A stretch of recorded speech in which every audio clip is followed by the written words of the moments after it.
तो क्या हालचाल बच्चा लोग, आप सभी का स्वागत करता हूं मैं इंडिया सिटी में। तो देखिए, सबसे अच्छी बात यह है कि आपका बनारस हिंदू यूनिवर्सिटी में एडमिशन हो चुका है इस साल। चाहे फर्स्ट राउंड में हुआ, चाहे सेकंड राउंड में, चाहे थर्ड राउंड में, या फिर अगर हम बात करेंगे तो आज 22 तारीख है, 22 तारीख को चौथे राउंड की कट ऑफ आएगी शाम के 5 बजे करीब करीब। तो चौथे राउंड में एडमिशन हुआ हो। अब आपके लिए सबसे इंपॉर्टेंट चीज है कि भैया अब मेरे को बनारस हिंदू यूनिवर्सिटी जाना है और वहां पे जाके अपना फिजिकल वेरिफिकेशन कराना है। क्या क्या चीजों को आपको जानना जरूरी है। ऑलरेडी आपने बहुत सारी वीडियोस देख ली होगी, ठीक है, इन्फॉर्मेशन तो मिल गया होगा। मेरे को ये वीडियो लाने में इसलिए इतना टाइम लगा क्योंकि मैं इन्फॉर्मेशन गैदर कर रहा था। आप सभी को मालूम है कि बीएचयू प्रशासन से इन्फॉर्मेशन निकालने में बड़ा समय लगता है, लेकिन हाँ, मैं हर वो चीज आपको ऑफिशियली लेके आया हूँ। आप एक तरीके से ये सारी की सारी इन्फॉर्मेशन जो मैं अभी आपको बताने वाला हूँ, इसको मान सकते हैं कि ये बीएचयू की तरफ से ऑफिशियली, ठीक है। अब बात करते हैं भैया, क्या इस वीडियो में मैं क्या बताऊं, देखो मैं हर उस चीज की बात करूंगा, चाहे इनकम सर्टिफिकेट की बात करें, चाहे सूटी की एडमिट कार्ड की बात करेंगे, चाहे हम बात करेंगे एडमिशन लेटर की बात करें, कैटेगरी सर्टिफिकेट के बारे में बात करेंगे, ये प्रॉब्लम है, बहुत तरह तरह की प्रॉब्लम है, टीसी माइग्रेशन में प्रॉब्लम है। यानी यहाँ पे मैं आपको सारी की सारी चीज इंपॉर्टेंट तो बताऊंगा ही बताऊंगा, साथ के साथ कौन कौन सी गलतियां आप कर सकते हो जिसकी वजह से बीएचयू में आपका एडमिशन कैंसिल हो सकता है, उनको भी बताऊंगा। अच्छा, कहाँ पे आपकी बीएचयू मदद कर सकता है, मैं आपको वो भी बताने की कोशिश करूंगा कि आपको लग रहा है कि बीएचयू मेरा एडमिशन नहीं होगा, लेकिन बीएचयू आपको मदद भी करेगा, ठीक है। किस तरीके से मदद करें मैं बताऊंगा। एंड आखिर में मैं आपको ये बताऊंगा कि उस दिन क्या प्रोसेस हो सकता है। देखिए, आपकी जो उस दिन का प्रोसेस होगा 10 बजे से लेकर 5 बजे तक होगा। तो अगर आपको सारी सारी इन्फॉर्मेशन पहले से मालूम होगी प्रोसेस के बारे में, तो आप अपना प्रोसेस जल्दी करा पाएंगे, ठीक है। वरना सरकारी काम है, आपका पूरा दिन निकल जाएगा, उस दिन आप खुद भी परेशान होंगे, आपके पेरेंट्स भी परेशान होंगे। लेकिन अगर आप ये सारी चीजें पहले से जान के रखेंगे, कहाँ पे क्या होने वाला है, किस जगह पे आपको क्या करना है, कैसे तरीके से अपना प्रोसेस को आगे कराना, मतलब जल्दी जल्दी करना है, तो ये सारी इन्फॉर्मेशन आपको रहेगी, तो आप 1-2 घंटे में फ्री हो जाओगे एंड आराम से आप बीएचयू का अपना कैंपस घूम पाओगे, ठीक है। तो वीडियो को एंड तक देखना, मैं कहूंगा 2x की स्पीड से देख लो, जल्दी खत्म हो जाएगा, लेकिन हाँ, बिना स्किप करे देखना। तो देखिए, मैंने हर वो इन्फॉर्मेशन यहाँ पे क्या नाम है पेपर पे लिख रखी है जो कि मेरे को आपको बतानी है, ठीक है। तो एक एक करके मैं हर एक चीज के बारे में बताऊंगा ताकि कोई चीज मिस ना हो। आपकी स्क्रीन पे दिख रहा होगा साइड में, ठीक है, आपकी साइड की स्क्रीन पे दिख रहा होगा।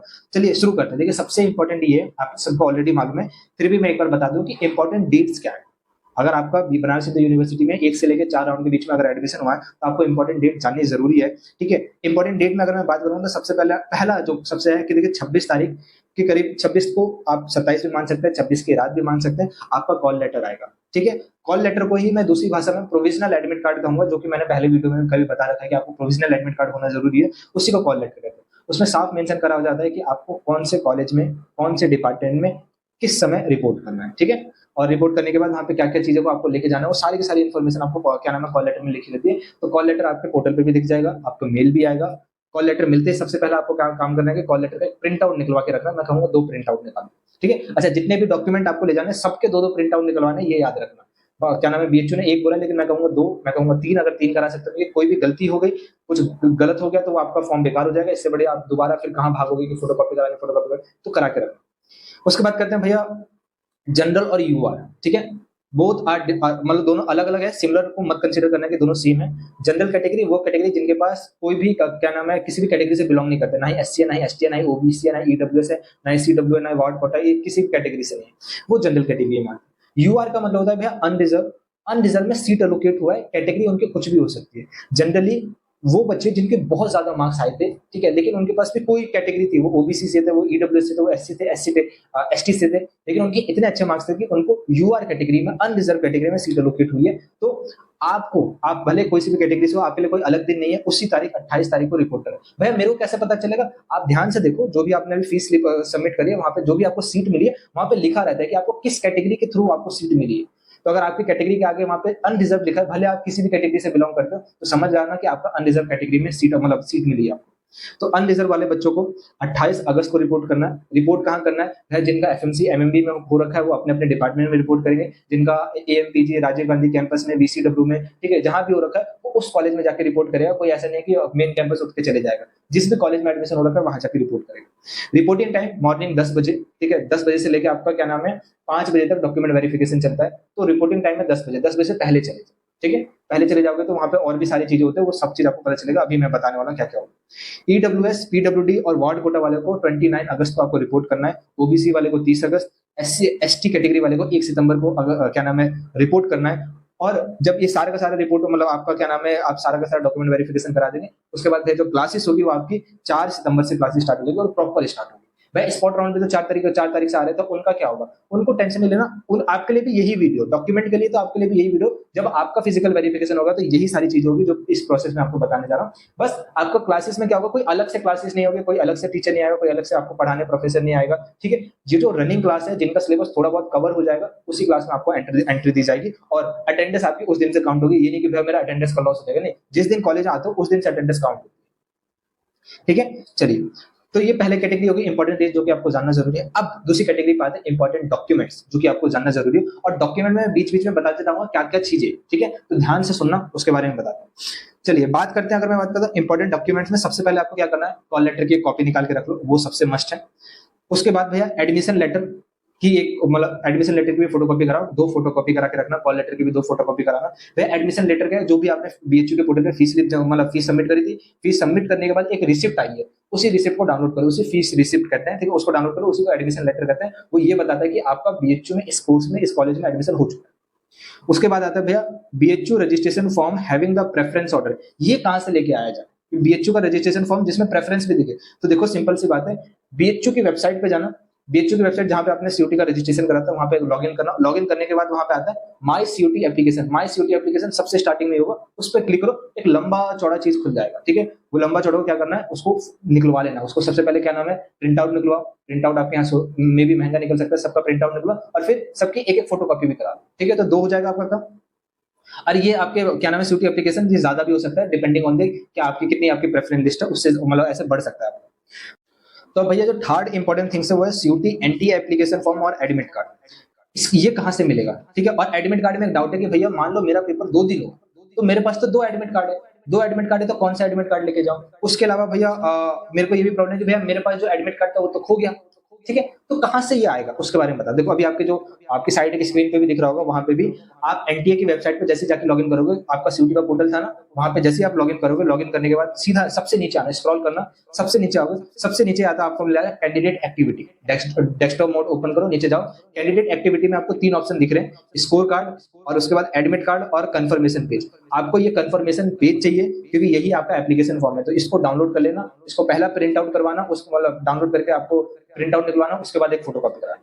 उसके अलावा भैया क्या नाम है, स्कोर कार्ड, स्कोर कार्ड को भी आप क्या प्रिंट आउट कराओ, उसके बाद एक और फोटो कॉपी करा लेना। एडमिट कार्ड की बात होगी तो भैया यहाँ पे दोनों के दोनों एडमिट कार्ड आपको मिल जाएंगे, ठीक है। अगर आपका 2 दिन एडमिट कार्ड, मतलब 2 दिन एग्जाम था तो 2 एडमिट कार्ड होंगे, 3 दिन एग्जाम था तो 3 एडमिट कार्ड होंगे, 1 दिन एग्जाम था तो 1 एडमिट कार्ड होगा। वो सारे के सारे आप यहाँ से डाउनलोड करो, उसको प्रिंट आउट निकलवाओ और एक एक फोटो कॉपी करा, ठीक है। तो आपका एक डाउट हो गया पहले तो बीएचयू रजिस्ट्रेशन फॉर्म के रिगार्डिंग की ये कहां से मिलेगा। दूसरा आपका क्या नाम है, एडमिट कार्ड के रिगार्डिंग। ये डाउट मेरे से बार बार कमेंट बॉक्स में पूछे गए थे, ठीक है, इसलिए मैं रिप्लाई कर। उसके बाद आपका चौथे नंबर पे सीयूटी का एनटीए का स्कोर कार्ड, मैंने आपको बताया था, जो कंफर्मेशन पेज, मतलब क्या नाम है, आपका जो स्कोर कार्ड है वो भी वहीं पे दिख रहा है, वहां से डाउनलोड करना। 5वें नंबर पे भैया जो सबसे इंपॉर्टेंट चीज है वो 10th और 12th की मार्कशीट, ठीक है, वो ओरिजिनल होनी चाहिए। अब भैया एक समस्या यह है कि भैया कहीं पे भी किसी किसी बोर्ड में आपको 10th और 12th की जो मार्कशीट है वो सिर्फ एक होती है, सिंगल होती है, ठीक है। मार्कशीट और सर्टिफिकेट मिला के एक ही होता है। लेकिन कहीं कहीं पे ऐसा होता है कि मार्कशीट अलग होती है, सर्टिफिकेट अलग होता है। तो आपके पास जो भी दोनों है, किसी के पास दोनों है तो दोनों लेके जाओ, किसी के पास सिंगल ही कॉलेज की मतलब स्कूल की तरफ से इशू करेगी तो वही लेके जाना है। कोई पैनिक क्रिएट नहीं करना कि भैया मेरे पास सर्टिफिकेट नहीं है। अरे आपके बोर्ड में इशू नहीं होता तो आपको जरूरत भी नहीं है सर्टिफिकेट की, ठीक है। जिसको इशू होता है बस वो लेके जाए। उसके बाद भैया मेरी 12th की मार्कशीट अभी तक आई नहीं, ऐसे तो हर बोर्ड में आ चुकी है, ठीक है। अगर 12th की मार्कशीट आपको अभी तक नहीं मिल रही है तो आपको क्या क्या करना है, बेसिकली डिजी लॉकर के डाउनलोड करके दिखाने की जरूरत नहीं है, आप पास आउट हो, वो काम चला लेंगे। उसके अलावा आपको क्या करना है भैया, तो आपको क्या करना है, एक अंडरटेकन सबमिट करना पड़ेगा। वो अंडरटेकन फॉर्म आपको वही बीएचयू में मिल जाएगा। अंडरटेकन फॉर्म सबमिट करने के बाद आपको कब तक का टाइम देगा, 31 अक्टूबर से पहले पहले आपको अपने 12th की ओरिजिनल मार्कशीट अरेंज करनी पड़ेगी। और ये फ्लेक्सिबल होता है, उतना टेंशन मत लो कि भैया नहीं है तो क्या होगा, मेरा नहीं हो जाता। 6ठे नंबर पे आता है कैटेगरी सर्टिफिकेट। कैटेगरी सर्टिफिकेट में आपको अगर ओबीसी से हो तो ओबीसी चाहिए, ओबीसी एनसीएल, ईडब्ल्यूएस का चाहिए, एससी का चाहिए, एसटी का चाहिए, वार्ड कोटा वाला का चाहिए, ठीक है। ये सबके वैलिड प्रूफ चाहिए। उसके अलावा अगर मैं बात करूंगा भैया ओबीसी और ईडब्ल्यूएस में कंडीशन है कि अगर मेरा ओबीसी जो सर्टिफिकेट है वो 1 जनवरी 2025 के बाद का होना चाहिए, और जो ईडब्ल्यूएस सर्टिफिकेट है वो 1 अप्रैल 2024 के बाद का होना चाहिए। अगर ये इशू डेट है तो मेरा काम चल जाएगा, अगर ये इशू डेट नहीं है तो प्रॉब्लम है। इशू डेट में अगर प्रॉब्लम है, इशू डेट बहुत पहले की है या फिर अभी तक, तो सबसे पहले आपको करना क्या, एक नया अभी अप्लाई करो, बनवाओ, जितनी जल्दी हो सके बनवाओ। लेकिन इन केस आपने बनवाने के लिए भी डाल दिया, लेकिन इन केस नहीं आया उस टाइम तक, तो भैया क्या करें, बीएचयू नहीं जाए, क्योंकि बीएचयू तो एडमिशन करेगा नहीं, चले जाओ, ठीक है, वो मान जाते हैं।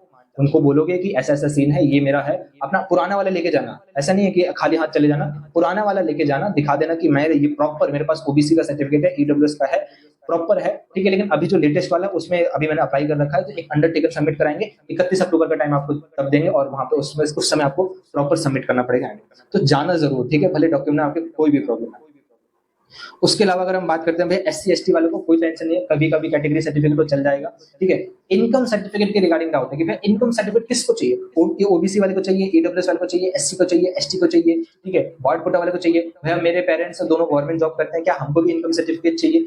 हर चीज़ का इनकम सर्टिफिकेट का डाउट है, तो इनकम सर्टिफिकेट के डाउट के रिगार्डिंग मैं आपको समझाता हूँ, ठीक है, क्या-क्या रखना है। सबसे पहली बात देखो, इनकम सर्टिफिकेट का आपका एडमिशन प्रोसेस से कोई लेना-देना नहीं है। तो भैया इनकम सर्टिफिकेट मांग क्यों रहे? देखो आपके जो इंपॉर्टेंट डॉक्यूमेंट है उसमें इनकम सर्टिफिकेट मेंशन नहीं कर रखा। फिर भी आपने सुना होगा कि इनकम सर्टिफिकेट लेना ज़रूरी है, ले जाना ज़रूरी है और वहाँ पे सबमिट करना भी ज़रूरी है। क्यों ज़रूरी है समझो।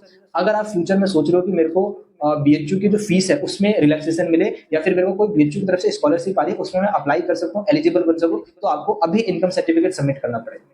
तो अगर भैया मेरे पास इनकम सर्टिफिकेट नहीं है, कोई नहीं, बाद में जाके सबमिट कर देना। आपको 1 साल का फीस में दिक्कत होगा, बाद में तो आपको मिल ही जाएगा, ठीक है। तो इसमें आप ऐसा कर सकते हो, ज़रूरी नहीं है कि इनकम सर्टिफिकेट का हड़बड़ी दिखाओ कि मेरे पास है नहीं, भैया बनवाना ही बनवाना है, नहीं बन रखा है अप्लाई कर दो, बन के आ गया तो ठीक है, नहीं बन के आया तो वहाँ मांग नहीं रहे, बस आपको वहाँ लगाना इसलिए पड़ता है ताकि बीएचयू आपकी फीस कम कर दे, बीएचयू आपको फीस रिलैक्सेशन दे दे या कोई स्कॉलरशिप दे दे। अगर नहीं लगा पाते तो फर्स्ट ईयर में नहीं देगा, सेकंड ईयर में तो लगा ही सकते हो, ठीक है। अब भैया बात करते हैं थोड़ा इनकम सर्टिफिकेट को थोड़ा और डिटेल में चलते हैं। देखो एससी, एसटी और ओबीसी, ईडब्ल्यूएस सबको इनकम सर्टिफिकेट लगाना होगा।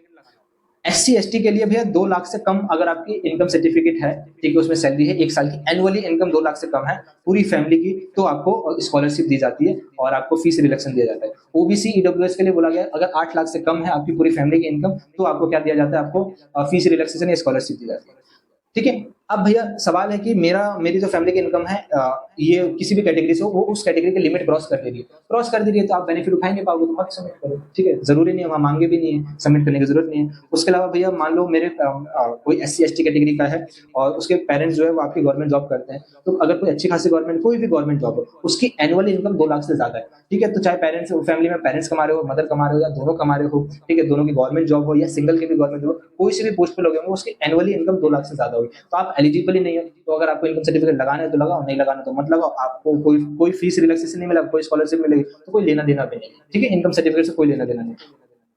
इनकम सर्टिफिकेट की कोई डेट होनी चाहिए, कोई डेट नहीं होनी चाहिए, ठीक है, प्रीवियस प्रीवियस उसका प्रीवियस भी चल जाएगा। ओबीसी ईडब्ल्यूएस की बात करते हैं, अगर भैया हमारे फैमिली में सिर्फ एक सिंगल पेरेंट है, ठीक है, उस वो गवर्नमेंट जॉब में, तो अगर देखिए उनकी सैलरी अगर अंडर 8 लाख है तो आप क्या कर सकते हो, इनकम सर्टिफिकेट लगा दो, आपको फीस रिलैक्सेशन मिलने का चांस होता है, स्कॉलरशिप मिलने का चांस होता है। लेकिन पूरी फैमिली की इनकम 8 लाख से ज्यादा आ रही है, तब उसमें एक प्रॉब्लम ये है कि आप लगा भी दोगे तो भी कोई बेनिफिट नहीं मिलेगा और नहीं लगा रहे तो भी कोई फर्क नहीं पड़ता।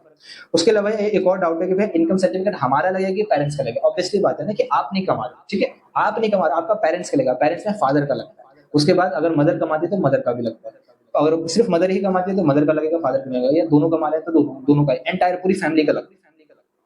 तो एक तो ये है। उसके अलावा अगर मैं बात करूंगा भैया मेरे जो भी मैं डॉक्यूमेंट सबमिट कर रहा हूँ, मेरी 12th की मार्कशीट, मेरी 10th की मार्कशीट, उसके अलावा मेरा आधार कार्ड तो अभी मांगा नहीं है। उसके अलावा अगर हम बात करेंगे कैटेगरी सर्टिफिकेट, भैया छोटी मोटी गड़बड़ है वो मैंने ठीक करने के लिए डाल रखी है, ठीक करने के लिए डालूंगा, ठीक हो जाएगी। तो अगर छोटी मोटी गड़बड़ है, ठीक है, तो वो भी चले जाओ, कोई दिक्कत वाली बात नहीं है, बीएचयू काउंसिल को बताओ, ठीक है, वो मान जाते हैं, एक अंडरटेकिंग सबमिट कराएंगे, 31 अक्टूबर से पहले पहले वो आपको ठीक करना पड़ेगा और वो मान जाते हैं, ठीक है, तो ऐसा नहीं है कि घर पे बैठे।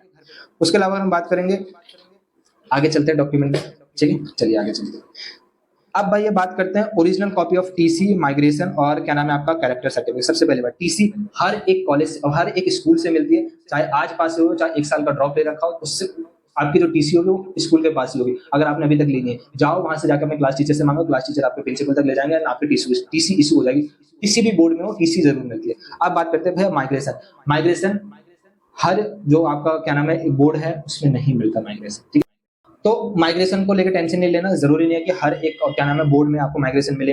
अगर माइग्रेशन मिल रहा है तो ले लो, नहीं मिल रहा है स्कूल देने के लिए मना कर रहा है तो मत लो, ठीक है। अच्छा, माइग्रेशन के बदले भैया कहीं कहीं पे मेरे को एक स्कूल लिविंग सर्टिफिकेट मिलता है, अगर स्कूल लिविंग सर्टिफिकेट मिला है तो वो भी ओरिजिनल ले लो, ठीक है, उससे भी काम चल जाता है, नहीं है तो भी काम चल रहा है। अब भैया बात करते हैं कैरेक्टर सर्टिफिकेट। किसी किसी स्कूल में कैरेक्टर सर्टिफिकेट इशू कर रहे हैं, किसी किसी स्कूल में कैरेक्टर सर्टिफिकेट इशू नहीं कर रहे हैं, ठीक है। ये एक इशू मतलब प्रॉब्लम आ रहा है और बच्चे बहुत बार पूछ रहे हैं कि भैया इसका कहाँ से लेके आए। तो देखो, अगर आपका स्कूल कैरेक्टर सर्टिफिकेट इशू नहीं कर रहा है तो मैं ये कहूंगा कि कोई भी गैजेटेड ऑफिसर जो भी आपके नियर बाय हो वहां से अपना कैरेक्टर सर्टिफिकेट बना लो, ठीक है। गेजेटेड ऑफिसर का मतलब होता है ग्रेड बी लेवल का ऑफिसर या फिर ग्रेड ए लेवल का ऑफिसर, ठीक है, जिसके पास साइनिंग अथॉरिटी है। अगर वो साइनिंग अथॉरिटी है तो वो आपको क्या कर सकता है, आपका कैरेक्टर सर्टिफिकेट पे बस छोटा सा लिख देगा कि ये बच्चा अच्छा है, इसका कैरेक्टर अच्छा है, ठीक है, वो भी वैलिड हो जाएगा। ऐसे प्रिंसिपल भी गेजेटेड ऑफिसर होता है, अगर प्रिंसिपल लिखना चाहे तो वो भी लिख सकता है। आगे चलते हैं भैया, ठीक है। एंटी रैगिंग की बात करते हैं। देखो एंटी रैगिंग है, दो एंटी रैगिंग के दो फॉर्म है, एक पेरेंट्स की तरफ से भरा जाता है, खुद की तरफ से भरा जाता है। अच्छा, जितने भी ये फॉर्म है, अगर आप चाहते हैं कि इसको डिटेल वीडियो ऑलरेडी यूट्यूब पे बहुत अवेलेबल है, जाओगे ढूंढोगे तो डेफिनेटली मिल जाएगा, लेकिन लगता है कि भैया प्रॉपर वीडियो नहीं है, प्रॉपर एक गाइडलाइंस की जरूरत है, मेरे को कैसे भरना चाहिए, तो मेरे को बता दें, ठीक है। कमेंट बॉक्स में कमेंट कर देना कि भैया एक वीडियो ला दो एंटी रैगिंग के रिगार्डिंग, डोजर फॉर्म के रिगार्डिंग, रेजिडेंशियल फॉर्म के रिगार्डिंग, हॉस्टल अलॉटमेंट के रिगार्डिंग, इन सबका फॉर्म कैसे भरना उनके रिगार्डिंग बता दो। रही बात फॉर्म, सारे के सारे फॉर्म के पीडीएफ ड्राइव लिंक में मैं डिस्क्रिप्शन में डाल देता हूँ, जाके डाउनलोड करके रख लो, ठीक है, आपके काम जरूर आएगा। एंटी रैगिंग फॉर्म बीएचयू की खुद की वेबसाइट पे जाने की जरूरत नहीं है, ड्राइव लिंक नीचे वहां से ले लेना, उसको प्रिंट आउट निकलवाओ, एक ही प्रिंट आउट मतलब एक ही प्रिंट आउट निकलवा लो या फिर 2 निकलवा लो, काम हो जाएगा तुम्हारा। उसके बाद रेजिडेंसी डोजर फॉर्म की बात करेंगे, ये भी बीएचयू की वेबसाइट पे इसके 3 फॉर्म होते हैं, ठीक है, उसका भी आप प्रिंट आउट निकलवा लो, उससे भी काम हो जाएगा आपका। अच्छा, उसके अलावा भैया एक और प्रॉब्लम होता है कि भैया अभी हमें समझ नहीं आ रहा है पहले डॉक्यूमेंट भरे कैसे। तो देखो अगर वीडियो चाहिए मेरे को बता दो, डॉक्यूमेंट घर से भी भर के ले जाओगे तो भी चल जाएगा। अगर नहीं भी भरते तो कॉलेज चले जाओ, तो वहाँ पे आपके बहुत सीनियर्स होते हैं, बहुत सीनियर्स होते हैं, प्रोफेसर होते हैं, हेल्प डेस्क लगे रहते हैं, वो आपकी हेल्प करते हैं इन सारे फॉर्म्स को भरने में, प्रॉपर गाइड करते हैं ताकि आप अपना क्या नाम है प्रॉपर तरीके से डॉक्यूमेंट को वेरीफाई करा सकें। क्या नाम है, ये लास्ट है, लास्ट में आपको 6 पासपोर्ट साइज की फोटो चाहिए, ठीक है भैया। क्या सिर्फ 6 ही चाहिए? नहीं, 6 से ज्यादा चाहिए, क्योंकि 6 तो नॉर्मल लगती है, वो ले लेते हैं 6। डोजर फॉर्म में 3 लगती है, मैं कह रहा हूँ 1 दर्जन फोटो निकलवा लो, आपके काम बहुत आएगी, ठीक है। सबकी फोटोकॉपी और हर चीज की कम से कम 2 फोटोकॉपी कराओ, ठीक है। और बाकी टीसी, माइग्रेशन और कैरेक्टर सर्टिफिकेट ये ओरिजिनल होना चाहिए। उसके अलावा अगर हम बात करेंगे अपना कॉमन डाउट में, अपना फेविस्टिक लेके जाना, ठीक है, ये बताने वाली बात नहीं है, लेकिन लेके जाना फेविस्टिक फोटो वोटो चिपकाने के लिए, स्टेपल मत करने लग जाना, ठीक है। तो चाहते हैं कॉमन डाउट पे, कॉमन डाउट जो कि मैं अगर बता दूं, टीसी और माइग्रेशन का अंडरटेकन लगा सकते हो, अगर नहीं मिला अभी आपके कॉलेज से बाद में, मतलब स्कूल से बाद में मिलने की उम्मीद है, ठीक है, तो अंडरटेकन लगा सकते हैं, 31 अक्टूबर से पहले पहले आप कर दोगे। इनकम सर्टिफिकेट के रिगार्डिंग मैं बता चुका हूँ, स्मॉल मिस्टेक के रिगार्डिंग बता चुका हूँ, जिसको जो कैंपस मिला वहीं जाना ये भी बता चुका हूँ, और गेजेटेड ऑफिसर से मैंने बता दिया कि अगर आप कैरेक्टर सर्टिफिकेट वहां से इशू करा सकते हैं। तो इंपॉर्टेंट डॉक्यूमेंट यहाँ खत्म होते हैं, ठीक है, हर एक चीज बता दिया। फिर भी मेरे ख्याल से कोई डाउट तो बचना नहीं चाहिए। बीएचयू के काउंसिल में जाओ, ठीक है, वहां पे बहुत हेल्प डेस्क होते हैं, सीनियर बहुत हेल्पफुल होते हैं, हेल्पफुल। अब भैया प्रोसेस बताओ उस दिन का होगा क्या, 28 तारीख को क्या होगा, 29 को क्या होगा, 30 को क्या होगा, 1 तारीख को होगा, कुछ तो प्रोसेस बताओ। तो देखो सबसे पहले आप ये क्या नाम बीएचयू के कॉलेज जाओगे, चाहे मेन कैंपस हो चाहे एफिलिएटेड, वहाँ पे खूब सारे हेल्प डेस्क लगेंगे, उस दिन आपका स्वागत करा जा रहा होगा एज अ फ्रेशर, और वहाँ पे खूब सारे सीनियर्स होंगे जो कि आपकी मदद कर रहे होंगे। तो आपको सबसे पहले सीनियर से जाना है, मिलना है, सीनियर से एक बार पूछ लेना है कि भैया आगे का प्रोसेस क्या है। देखो प्रोसेस वही है जो मैं समझा रहा हूँ, लेकिन एक बार पूछ लेना है सीनियर से, एक बार पूछ लेना कि भैया आगे क्या क्या करना है, कहाँ पे मेरे को रिपोर्ट करना है, ठीक है। तो सारी चीज आपको पता चल जाएगी। आपको रिपोर्टिंग एक क्लासरूम मिल जाएगा, वहां पे जाकर आपको रिपोर्ट करना है। रिपोर्ट करोगे तो वहां पे आपको एक फाइल दी जाएगी, ठीक है। अच्छा, पेरेंट्स के साथ जा सकते हो, पेरेंट्स के साथ उस क्लासरूम में भी जा सकते हो जहां पे अभी मैं जाने को कह रहा हूँ। वहां पे जाओगे, वहां पे आपको एक फाइल मिलेगी, वो फाइल में प्रॉपर एक मेंशन करा होगा सबसे फ्रंट पेज पे कि हमको ये डॉक्यूमेंट चाहिए, और वो ये डॉक्यूमेंट सीक्वेंस वाइज है, यानी जो पहला वो पहले पे होना चाहिए, जो दूसरा जो दूसरे पे होना चाहिए, जो तीसरा वो तीसरे पे। तो फाइल थोड़ी मोटी होती है, उसमें आपको अरेंज करना पड़ता है आगे पीछे। फाइल में आपका काम क्या है कि सारे के सारे डॉक्यूमेंट अरेंज करना है, चाहे 10th की मार्कशीट हो, मतलब सारे के सारे फोटो कॉपी वाले, जो ओरिजिनल मांगे वो ओरिजिनल, डोजर वोजर फॉर्म सब कुछ वहां पे लगाना होता है, वो पूरी फाइल कंप्लीट करनी पड़ती है। अब जल्द से जल्द आप फाइल अपनी बना लेना, सारे के सारे फॉर्म वहां पे भर के लगा देना। लगाने के बाद आप क्या करोगे, आपको किसी दूसरे रूम में बुलाया जाएगा, वहां पे आपका 10 to 5 का टाइम होता है जहां पे आपका डॉक्यूमेंट को वेरीफाई करा जाता है, ठीक है। वो अनदर रूम होगा, वहां पे भीड़ भाड़ अलाउड नहीं होती है, वहां पे आप आराम से जाओगे, बैठोगे, वहां पे सोफे पे लगे रहेंगे, वहां पे और प्रोफेसर होंगे, सीनियर्स होंगे हायर लेवल के, वो आपके सारे के सारे डॉक्यूमेंट बाय वन क्या करेंगे, बुला बुला के आपका पूछेंगे कि मतलब कंफर्मेशन लेंगे, 10th की मार्क्सिट ओरिजिनल देखेंगे, 12th की मार्क्सिट ओरिजिनल देखेंगे, फोटो कॉपी तो उनके पास है, ठीक है। तो ये सारी चीजें वहां पे आपको देखेंगे, 1 on 1 देखेंगे, और उसके बाद आपसे एक सीट पे साइन कराया जाएगा और उस पर एक स्टैंप लगाया जाएगा। जैसे स्टैंप लग जाएगा आप समझ जाना कि अब बीएचयू में मेरा कंफर्म एडमिशन हो चुका है, अब आगे जाके कोई कैंसिलेशन मेरा कर नहीं सकता, ठीक है।